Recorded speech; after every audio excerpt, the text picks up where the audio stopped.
प्रेम से बोलिए सद्गुरुदेव महाराज को जय। आदि शक्ति जगत जननी श्री माता जी को जय। गुरुर ब्रह्मा गुरुर विष्णु गुरुर्देव महेश्वर गुरुर साक्षात् परब्रह्म तस्मै श्री गुरुवे नमः।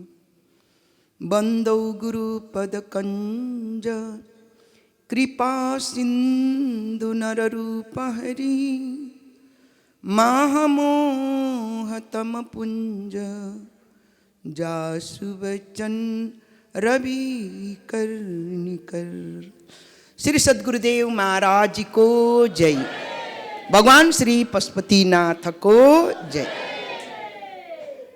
मंचासीन पूजनीय बाईजीहरू, सत्संग प्रति श्रद्धा भक्ति भाव लिएर उपस्थित हुनुभएका श्रद्धालु भागत भक्तगण, आदरणीय दाजुभाइ दिदीबहिनीहरू र अहिले हजुरहरूले डाक्टर अग्रवालजीको अति नै साइन्ससँग जोडेर धर्म साइन्सलाई एक समन्वय गरेर राम्रो दृष्टान्तसहित हजुर हामीलाई आध्यात्मिकको मार्गमा र प्रेरणाको स्रोत भरिदिनु भएको छ र साथै हाम्रा जनकपुर आश्रमबाट आउनुभएकी बाईजीहरूले पनि हामीलाई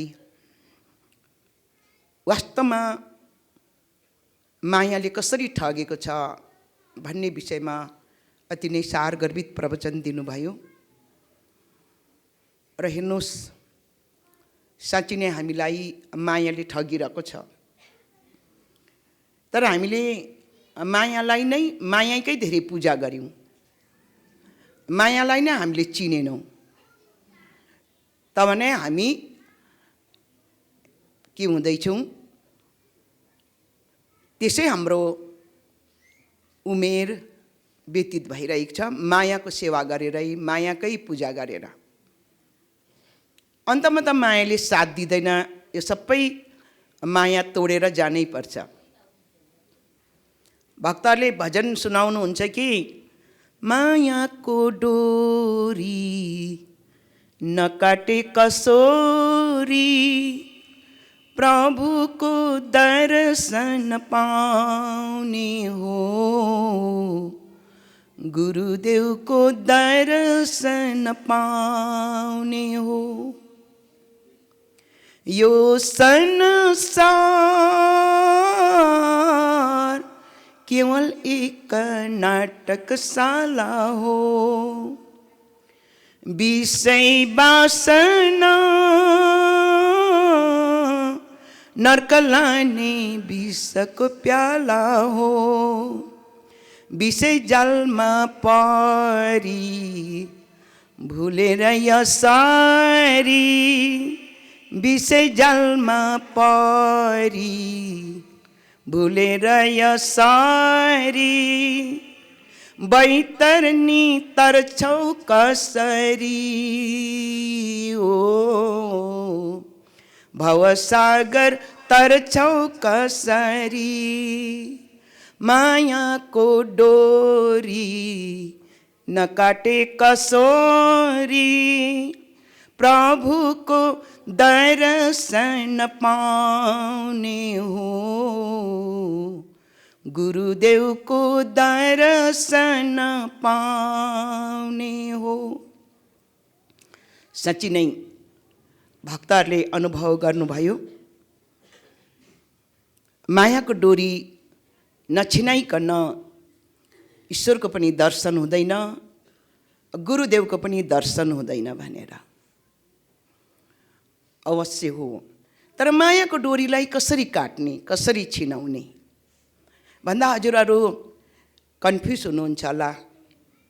हाम्रो त कसरी मायाको डोरी काट्ने, हाम्रो त परिवार छ, इष्टमित्र छ, छोराछोरी छ, उनीहरूको लालन पालन गर्नुपर्छ, व्यापार बिजनेस नौकरी गर्नै पर्छ, अन्त कसरी मायालाई तोड्ने भन्नुहुन्छ होला। तर हजुरहरू मायालाई नतोडेको भए आश्रममा अहिले यो सत्सङ्गको घडीमा हुनुहुन्थेन। जसले मायाको डोरी छिनाउनु सकेन आज फुर्सद नभएर घरमै होला, सत्सङ्ग चाहिँ आज जानै पाइएन भन्दै बसिरहनु भएको होला होइन। त जसले मायाको डोरी छिनाएर सत्सङ्गमा आउनुभयो, 1-2 घन्टा सत्सङ्गमा पुण्य आर्जन गरिरहनु भएको छ, यही हो सदाको लागि मायाको डोरी छिनाउने होइन होइन। सत्सङ्गको लागि, ध्यानको लागि एकछिन मायालाई पन्साउने हो। यो संसार त एक नाटकशाला हो। अवश्य तपाईँ हामी नाटक खेल्न आएका छौँ।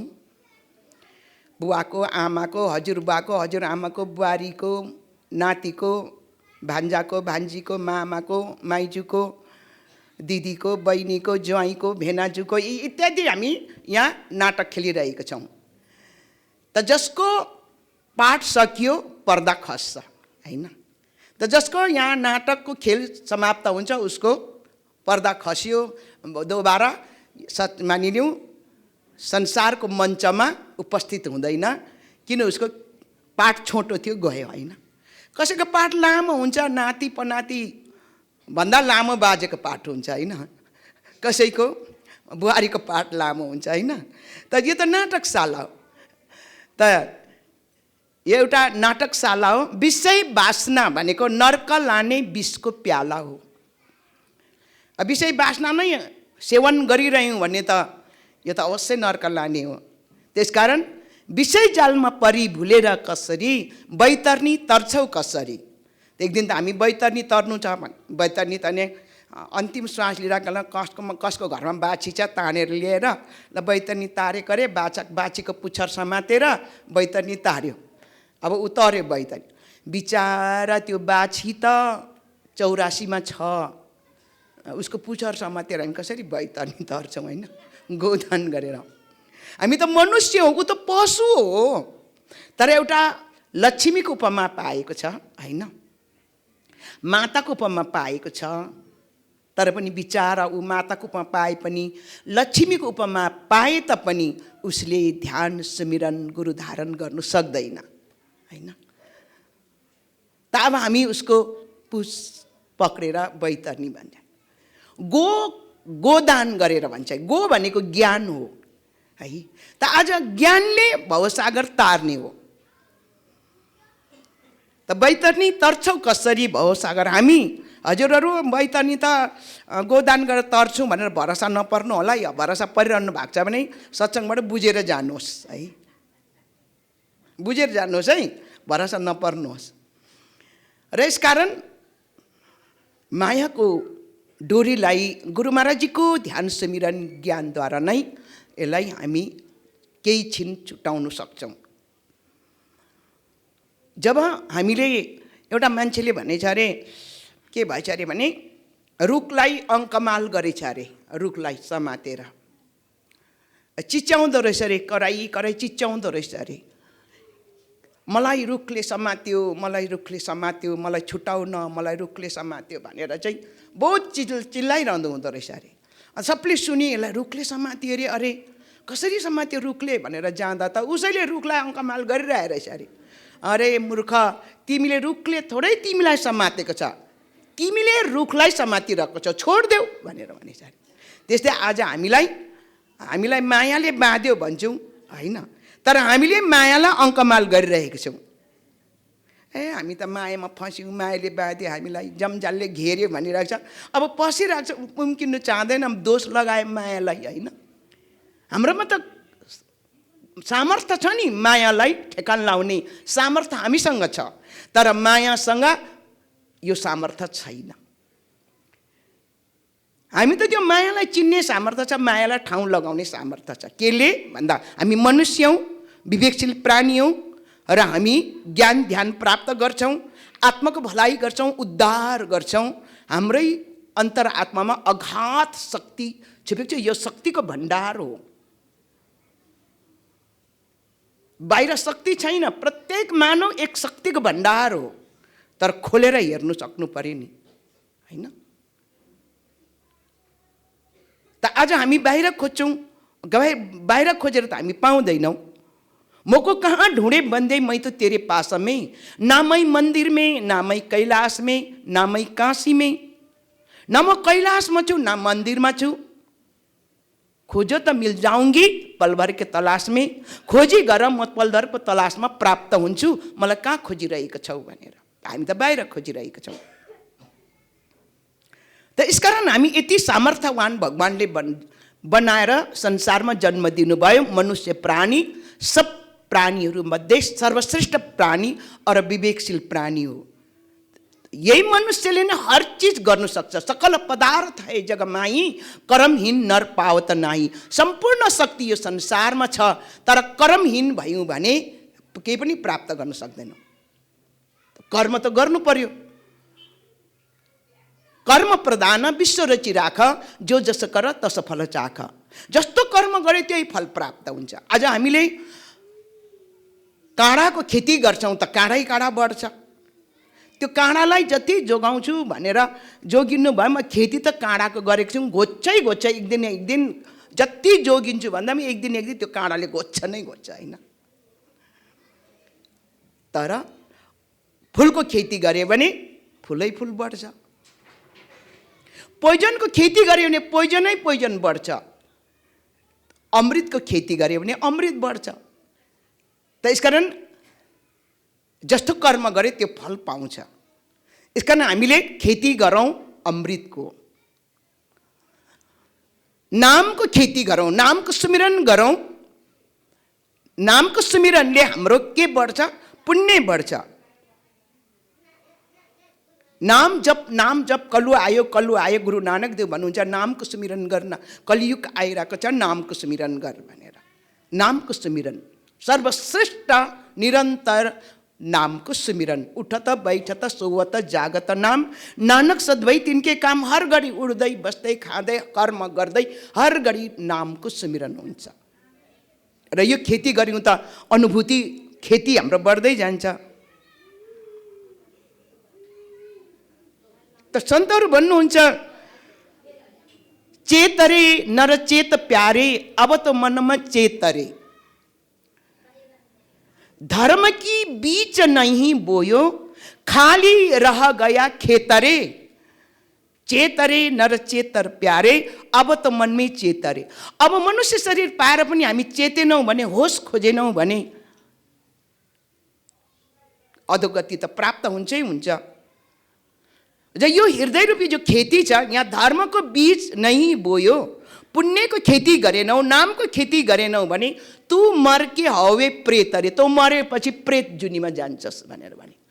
तू मर के हवे प्रेत अरे। त किन प्रेत बन्ने हैन? प्रेत भनेको के हो वास्तवमा? प्रेत भनेको के हो भन्दा कुनै स्थान नपाएको आत्मा, कुनै पनि उले मृत्युको बादमा स्थान नपाएको आत्मालाई प्रेत भन्छ।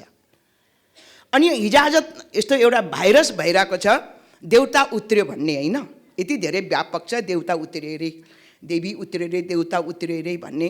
र कति ठाउँ त्यो पनि भयो, कति ठाउँ चाहिँ एकदम अललिएर बस्छ, घरिघरि काम छ, होस पनि हुँदैन, के बोल्छ अब होइन। खाएको पनि थाहा पाइँदैन, नखाए पनि थाहा पाउँदैन, त्यस्तो खालको भएको छ। कति डाक्टर देखायो, धामी झाँक्रीकोमा लग्यो, खोइ के हो भन्छ नि, त्यो हो। त्यो तपाईँ हाम्रो आँखाको अगाडि पनि यस्तो घटनाहरू कति भइरहेको हुन्छ, कति यहाँ लिएर आउँछ कतिले होइन। के भएको भन्दा प्रेत पछि फेरि जाति पनि हुन्छ। के भएको भन्दा त्यो आत्मा प्रवेश गरेको, त्यसले भन्छ नि प्रेत आत्माले सताइरहेको रहेछ, फलानालाई प्रेत आत्माले पक्रेको रहेछ। अहिले व्यापक छ यस्तो। किन त यस्तो व्यापक भन्दाखेरि सबैजना अब जति शरीर त्यागेर जाँदैछ मुक्तिको मार्ग त पाएन, सबै प्रेत बने होइन। कोही प्राणीको शरीर पनि पाएन। अनि अब स्थान नपाएपछि हावा त हो, त्यो हावा घुमिरहन्छ, डुलिरहन्छ। अब कसलाई प्रवेश, कसको शरीरमा प्रवेश गर्छ उही नै बिमारी हुन्छ। त उसले त के खोजेको भन्दा शान्ति खोजेको। त यसकारण तू मर के हवे प्रेत रे, चेतरे नर अब चेत प्यारे, अब त मनमै चेतरे भने। त्यसकारण आज हरेकमा सद्गुरु आउनुहुन्छ, महापुरुष आउनुहुन्छ, मार्ग देखाउनुहुन्छ भक्तलाई। मार्ग देखाएर उद्धार होस्, यिनीहरूको कल्याण होस्, ज्ञानको मार्ग पक्रोस् भनेर। त आज हामीले ज्ञानको मार्ग गुरु कृपाद्वारा ज्ञानको मार्गलाई हामीले पक्रेका छौँ, प्रकाशको मार्गलाई हामी पक्रेका छौँ। अन्धकारको माटो होइन, प्रकाशको मार्ग, ज्योतिको मार्गलाई हामी पक्रेका छौँ। ज्योति सबको घटघटमा छ। त्यो चिजको उपासना हामी तपाईले निरन्तर गरौँ, तर हाम्रो आत्मा, हाम्रो कल्याण हुन्छ। मृत्युको बादमा हाम्रो सिधै हामीले अहिले नै बाटो तय गरेको छौँ, आफ्नो लक्ष्य बोध गरेको छौँ। लक्ष्य बोध गरिसकेपछि कोही मृत्यु पश्चात अल्मलिँदैन। यो नभन्नुहोस् हजुर दाजुभाइ दिदीबहिनीहरू, कसले देख्यो मरेपछि के हुन्छ हुन्छ, के छ प्रुफ, प्रमाण के छ भनेर हामी त्यस्तो कहिले पनि प्रश्न नगरौँ। सोचौँ, मनन गरौँ आफैले, म को हुँ, म कहाँ थिएँ, यो संसारमा आउनुभन्दा, यो जन्म लिनुभन्दा म कहाँ थिएँ। अहिले म वर्तमानमा यहाँ छु, तर प्राकृतिक नियम हो, म सधैँ यो धरतीमा रहँदिनँ। त फेरि मृत्युको बादमा म कहाँ हुन्छु, यो चाहिँ सोचौँ। यहाँ आउनुभन्दा कहाँ थिएँ, अहिले यहाँ छु, मेरो मृत्यु वरण गरिसकेपछि म कहाँ हुन्छु। यो परिवारमा पनि हुँदिनँ, यो समाजमा पनि हुँदिनँ, त त्यसले चाहिँ म कहाँ हुन्छु। यो नसोच्नु म हावा हुन्छु, अक्सिजन जस्तो हो, हावामा बिल्छन्, यो नभन्नुहोस्। के हाम्रो अस्तित्व छैन? हामी त्यति सस्तो हौँ कि यो हावै, यो मान्छेको पेटभित्र बस्दै यत्रो ब्रेनको चालु हुने, यत्रो हामी शब्दले बोल्नु सक्ने, यत्रो संसारको ज्ञान हासिल गर्नु सक्ने यो हावा यहाँ शरीरमा भइन्जेल। त्यसो भने त मरेको मान्छेलाई अरू हावा भर्दा पनि हुनु पर्थ्यो त, हुँदैन त? अन्त बरु गाडीको टायर पम्चर भयो, त्यसलाई टालटुल गरेर हावा भर्दा फेरि गुड्छ त, फेरि नयाँ भएर हिँड्छ त। अन्त यो के टायर हो र पम्चर गर्दा फेरि गुड्छ? हजुरहरूले गाडीको टायर नसम्झिनुहोस् यो हावालाई, तपाईँहरूको बल नसम्झिनुहोस् कि मैदानमा एउटाको खुट्टाबाट अर्कोको खुट्टामा, अर्को खुट्टाबाट अर्को खुट्टामा, होइन? यो बल होइन, यो कि हजुरहरूले पम्प लगाएर फुलाएको बल होइन यो शरीर। त्यस्तो नसम्झिनुहोस् कि बलभित्र हावा भरेको नसम्झिनुहोस्, गाडीको टायरमा हावा भरेको जस्तो नसम्झिनुहोस् कि त्यस्तो तुलना नगर्नुहोस्, किनभने यो अनमोल खजना हो। हामी ईश्वरको अंश हौँ, हामी अजर अमर अविनाशी हौँ। शरीर हाम्रो नाशवान हो, शरीर हाम्रो घर हो, यो शरीरको यो मन्दिर हो, यो मन्दिरको देवता हामी हौँ। हाम्रो रूप यो होइन, यो रूप त परिवर्तन छ। बच्चा थियौँ, त्यहाँदेखि किशोर हुँदै गयौँ, जवान हुयौँ, उमेर बढ्दै गयो, परिवर्तन हुँदै गयो, जवान भयो, त्यसको बादमा उमेर ढल्किँदै गयो, वृद्ध हुँदै गयो, परिवर्तन। त्यसको बादमा जति उमेर ढल्क्यो त्यति कुप्रो हुँदै गयो, त्यति अनुहारहरूको कुरूप हुँदै गयो, चाउरी पर्दै गयो, आँखा कमजोर, कान कमजोर, खुट्टा कमजोर हुन थाले, कुरूप भयो। यो परिवर्तन छ, होइन? तर वास्तवमा हामी परिवर्तन छैनौँ, हामी ईश्वरको अंश हौँ, अजर अमर अविनाशी हौँ। हाम्रो स्वरूप प्रकाश हो, ज्योति हो, र हामीलाई यो उत्तम शरीर पायौँ, उत्तम घर पायौँ। त यो उत्तम घरभित्र प्रभुले पठाउनु भएपछि संसारमा उत्तम कार्य गरौँ, यो शरीरद्वारा उत्तम कार्य गरौँ, शुभ कार्य मात्रै गरौँ, आफ्नो आत्माको कल्याण गरौँ, उद्धार गरौँ। यही शरीर नै उद्धारको माध्यम हो, बाँकी अरू जुनीमा गएर उद्धार गर्नु सक्दैनौँ।